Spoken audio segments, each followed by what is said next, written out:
औज़ुबिल्लाहिमिनश्शैतानिर्रजीम बिस्मिल्लाहिर्रहमानिर्रहीम। हकीम मियां हसन तुहाडी खिदमत च हाजिर है। पहले एक मैं पोस्ट की सी कि ज़ोफ़े बाद असबाब और उसका इलाज, उस दे विच असबाब मैं तकरीबन सारे बयान किए सन और किल्लत मनी उसका पहला सबब है। उसका मैं एक नुस्खा भी शेयर किया सी। उस तो बाद ज़ोफ़े दिमाग की वजह तो, ज़ोफ़े कल्ब की वजह तो भी जिनसी मसाइल या जिनसी कमजोरी का मसला बंदियां च आ सकता है।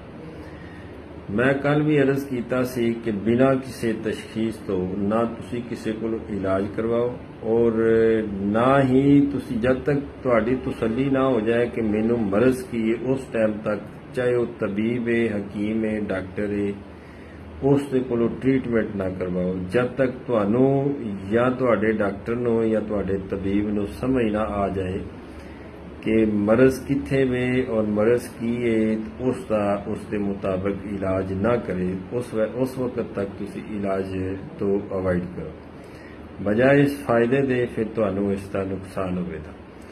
मैं कल किल्लत मनी का जिक्र किया और उस तो बाद मैं उसका एक नुस्खा भी शेयर किया। अज असी गल करांगे ज़ोफ़े दिमाग की वजह तो मर्दाना कमजोरी और ज़ोफ़े दिल की वजह तो, ज़ोफ़े कल्ब की वजह तो मर्दाना कमजोरी जिन्हां बंदियां नूं हुंदी है।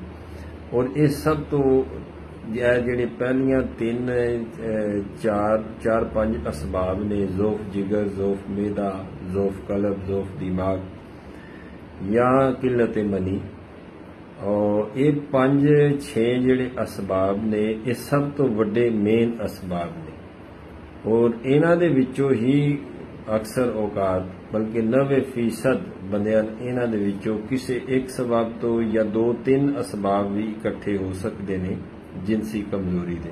तुसी उसके मुताबिक उसका इलाज करना और दो तीन असबाब का इकट्ठा भी इलाज किया जा सकता है। जिस तरह के कल मैं किल्लत मनी का नुस्खा शेयर किया, उस दे नाल तुसी ज़ोफ़े दिमाग या ज़ोफ़े कल्ब की भी दवाई इस्तेमाल कर सकते हो।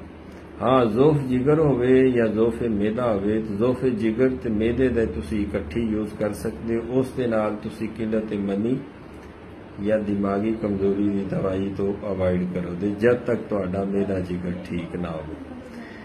मैं जिस टाइम बंदे का रुझान ही नहीं होंदा, दिमाग एक तरफ माइल ही नहीं होंदा या बंदे का एक दिमाग माइल होंदा है, बंदे का दिल करता है कि मैं सैक्स करा, वो अपने